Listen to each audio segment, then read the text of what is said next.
Assalamualaikum warahmatullahi wabarakatuh. Allahu Akbar, Allahu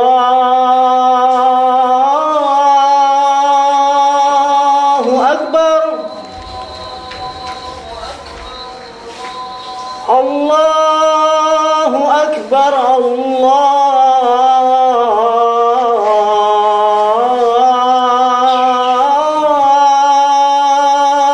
Akbar. Ashhadu an la ilaha illallah.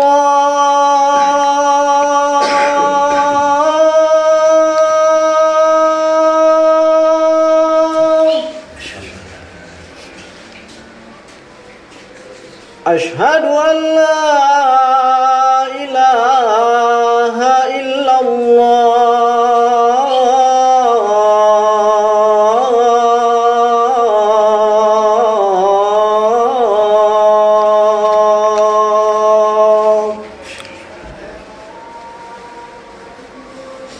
Ashhadu anna Muhammadar Rasulullah.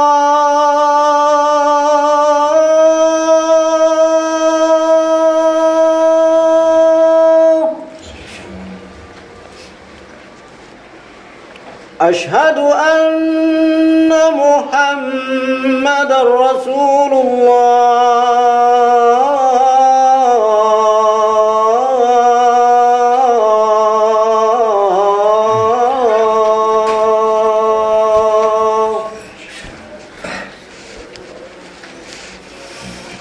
Hayya 'ala shalah.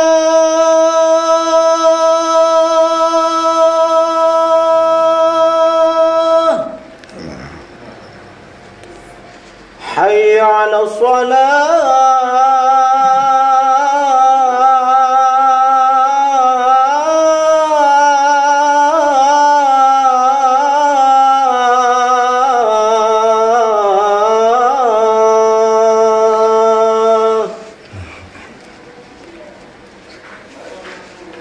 Hayya 'alal falah.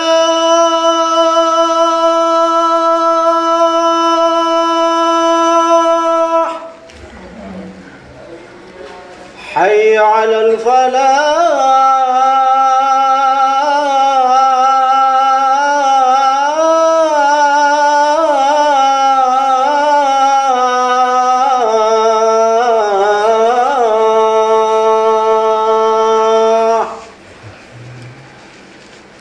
Allahu Akbar, Allahu Akbar. La ilaha illallah.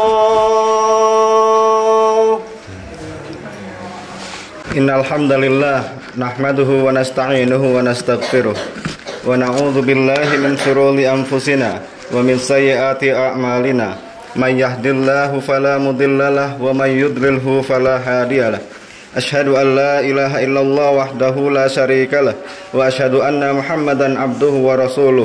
Allahumma salli wa sallim ala nabiyyina Muhammadin wa ala alihi wa sahbihi wa man tabi'ahum bi ihsan ila yaumiddin. Qala Allah ta'ala fil Qur'anil Karim, a'udzu billahi minasyaitonir rajim. Ya ayyuhalladzina amanu taqullaha haqqa tuqatih wa la tamutunna illa wa antum muslimun. Wa qala aizan, ya ayyuhan nasu taqu rabbakumul ladzi khalaqakum min nafsin wahidah wa khalaqa minha zawjaha wa bassa minhuma rijalan katsiran wa nisaa wattaqullaha alladzi tasaaluna bihi wal arham innallaha kana 'alaikum raqiba. Ma'asyiral muslimin sidang Jumat yang berbahagia, bersyukurlah kita kepada Allah Rabb semesta alam. Hanya kepada Allah lah kita bersyukur atas segala limpahan kenikmatan yang tak pernah berhenti dikucurkannya kepada kita. Dialah Allah Azza wa Jalla yang telah memberikan kenikmatan keimanan, nikmat rizki dan kesehatan kepada kita semua.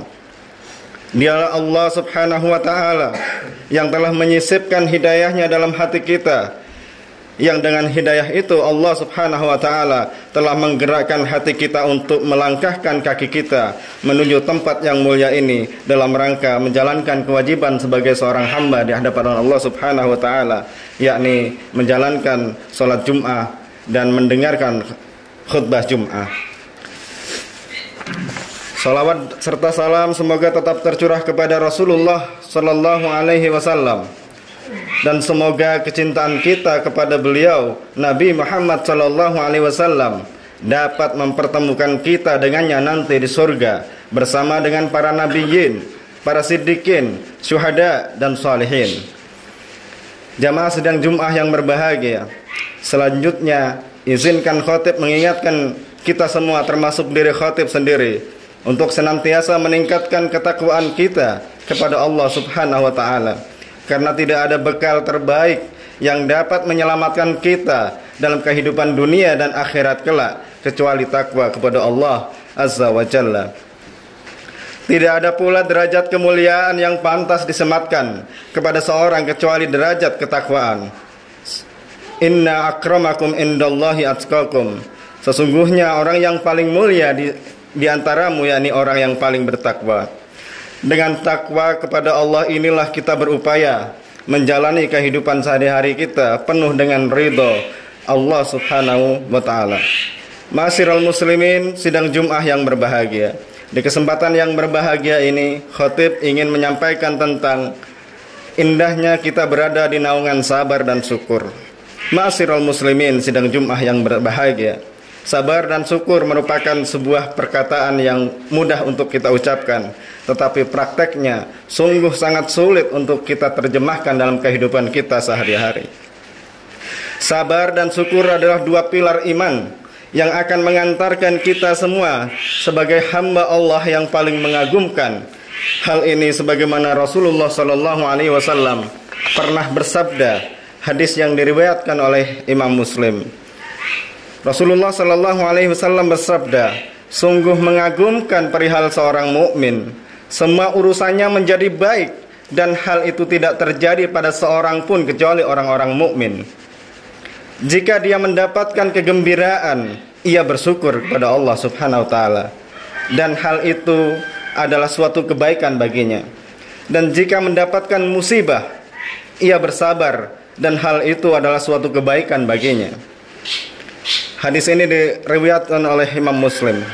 Sabar sebagaimana kata Ibnul Qayyim rahimahullah adalah menahan diri, jangan sampai panikan, jangan sampai bersedih berlebihan, menahan diri, menahan lisan kita jangan sampai berkeluh kesah berlebihan, menahan diri anggota badan kita jangan sampai melakukan tindakan-tindakan jahil seperti menampar pipi, menyobek, membanting gelas dan lain sebagainya.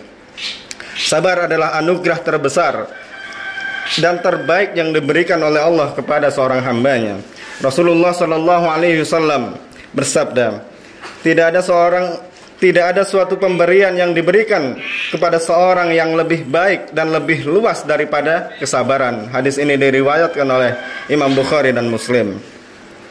Ma'asyiral muslimin sidang Jumat yang berbahagia, berkat kesabaran seorang hamba akan meraih berbagai kebaikan dan kesuksesan kehidupan dunia dan akhirat. Karenanya Allah memerintahkan kita agar menjadikan sebagai sarana bantu-membantu untuk mewujudkan berbagai kebaikan, berbagai macam kemudahan, sebagaimana Allah Subhanahu wa taala berfirman, A'udzu billahi minasyaitonir rajim. Ya ayyuhalladzina amanu ista'inu bis-sabri was-shalah. Innallaha ma'as sabirin. Hai orang-orang yang beriman, mintalah pertolongan kepada Allah dengan sabar dan salat. Sesungguhnya Allah beserta orang-orang yang sabar. Al-Quran surat Al-Baqarah ayat 153. Berkat kesabaran seorang hamba akan mendapatkan pahala yang sempurna tanpa batas. Allah Subhanahu wa taala berfirman yang artinya sesungguhnya hanya orang-orang yang bersabarlah yang dicukupkan pahala mereka tanpa batas.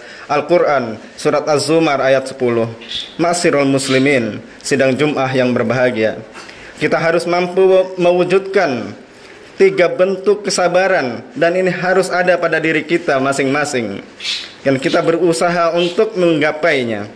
Yang pertama, sabar dalam menghadapi musibah. Yang kedua, sabar dalam melaksanakan ketaatan kepada Allah Subhanahu wa taala. Yang ketiga, sabar menjauhkan diri dari kemaksiatan, sebagaimana Ali bin Abi Thalib pernah berkata, sabar itu ada 3. Sabar atas musibah, sabar atas ketaatan, dan sabar dari kemaksiatan. Kesabaran akan menjadikan kita mampu menghadapi berbagai musibah dan ridha kepada apa yang sudah ditetapkan oleh Allah atas dirinya. Pada saat itulah derajat kita di sisi Allah akan mengalami kenaikan yang luar biasa. Barang siapa bersabar atas musibah hingga Allah mengembalikan dengan kebahagiaan, Allah akan menulisnya untuknya 300 derajat. Ini perkataan Ali radhiyallahu an. Kesabaran juga akan menjadikan kita mampu melaksanakan perintah-perintah Allah dengan sebaik-baiknya. Pada saat itulah derajat kita di sisi Allah akan mengalami peningkatan. Ali radhiyallahu an berkata, barang siapa bersabar atas ketaatan sehingga ia menunaikan sebagaimana diperintahkannya, maka Allah akan menulisnya untuknya 600 derajat. Kesabaran akan menjadikan kita mampu menghindarkan diri dari kemaksiatan dan semua yang diharamkan oleh Allah Subhanahu wa taala, meski nafsu syahwat kita sangat menginginkannya. Kesabaran ini juga akan meninggikan derajat kita di sisi Allah, sebagaimana Ali radhiyallahu anhu berkata, barang siapa bersabar dari kemaksiatan karena takut kepada Allah dan mengharap apa yang ada di sisinya, Allah akan menulisnya untuknya 900 derajat. Begitu besar nilai dari amalan sabar ini, jamaah sekalian yang dirahmati Allah Subhanahu wa taala. Kemudian di samping merealisasikan kesabaran, kita harus mampu menghiasi diri kita dengan sikap syukur kepada Allah taala. Syukur pada hakikatnya adalah terlihat bekas dari nikmat Allah pada lisan seorang hamba yang berwujud pujian dan pengakuannya. Pada hatinya akan berwujud kesaksian dan kecintaannya, dan kepada anggota badannya akan berwujud ketundukan dan ketaatan. Jadi lisan kita hendaknya senantiasa mengucapkan puji-pujian kepada Allah Subhanahu wa taala, menyampaikan testimoni bahwa semua kenikmatan pada diri kita adalah berasal dari Allah Subhanahu wa taala. Di samping itu, kita hendaknya senantiasa meyakini dan menjadi saksi atas kemurahan Allah, serta semakin mencintai sebagai sang pemberi nikmat. Rasa syukur kita hendaknya senantiasa kita buktikan dalam tindakan nyata, di mana kita semakin tunduk, semakin tidak sombong, semakin patuh dalam melaksanakan perintah-perintah Allah dan menjauhi larangan-larangannya. Teladan kita dalam hal ini adalah Rasulullah sallallahu alaihi wasallam. Lisan beliau senantiasa basah dengan zikir dan pujian-pujian kepada Allah. Hati beliau penuh keimanan dan kecintaan yang besar kepada Allah Subhanahu wa taala. Serta fisik beliau tidak pernah berhenti beribadah kepada Allah meski dalam keadaan lelah dan sakit. Aisyah radhiyallahu anha menuturkan, Rasulullah sallallahu alaihi wasallam selalu melakukan qiyamul lail sehingga bengkak kakinya. Lalu aku berkata, apakah engkau melakukan semua ini padahal Allah telah mengampuni dosa-dosamu? Kata Aisyah. Baik. Lalu Rasulullah sallallahu alaihi wasallam menjawab, tidak bolehkah aku menjadi hamba yang pandai bersyukur? Inilah Rasulullah yang dijamin surga, yang dijamin dihapus segala kesalahannya, terus melakukan kebaikan-kebaikan, taubat kepada Allah, sementara kita adalah hamba dan umatnya yang penuh dengan berbagai macam kebobrokan. Ma'asyiral muslimin sidang Jumat yang berbahagia, karena itu Allah Subhanahu wa taala berfirman, bekerjalah hai keluarga Daud untuk bersyukur kepada Allah, dan sedikit sekali dari hambaku yang pandai bersyukur. Surat Saba ayat 13 menumpahkan sindiran Allah kepada kita, hamba Allah umat Rasulullah yang senantiasa tidak pandai bersyukur atas nikmat-nikmat yang Allah berikan kepada kita. Ma'asyiral muslimin sidang Jumat yang berbahagia, sebab syukur itu sendiri adalah nikmat dari Allah yang mengharuskan syukur kedua, dan syukur kedua adalah nikmat Allah yang membutuhkan syukur ketiga, dan begitulah seterusnya. Oleh karena itu, kita harus senantiasa menyadari kekurangan dan kelemahan kita dalam bersyukur kepada Allah Subhanahu wa taala. Pada saat itulah Allah memaafkan kita dan memasukkan kita dalam golongan hamba-hamba yang pandai bersyukur. Diriwayatkan bahwa Musa alaihissalam berkata, "Ya Allah, bagaimana aku dapat bersyukur kepadamu, sedang nikmat yang telah Engkau karuniakan kepadaku begitu melimpah, begitu banyak." Allah berfirman, "Wahai Musa, sekarang kamu telah bersyukur kepadaku." Kata firman Allah Subhanahu wa taala. Ma'asyiral muslimin sidang Jumat yang berbahagia, hendaknya kita senantiasa memohon pertolongan kepada Allah agar memberikan kepada kita kemampuan untuk senantiasa bersyukur kepadanya. Di antara doa yang diajarkan oleh Rasulullah sallallahu alaihi wasallam sebagaimana hadis yang diriwayatkan oleh Abu Dawud, "Ya Allah, bantulah aku untuk senantiasa berzikir menyebut namamu, bersyukur kepadamu, dan beribadah dengan baik hanya kepadamu." Ma'asyiral muslimin sidang Jumat yang berbahagia,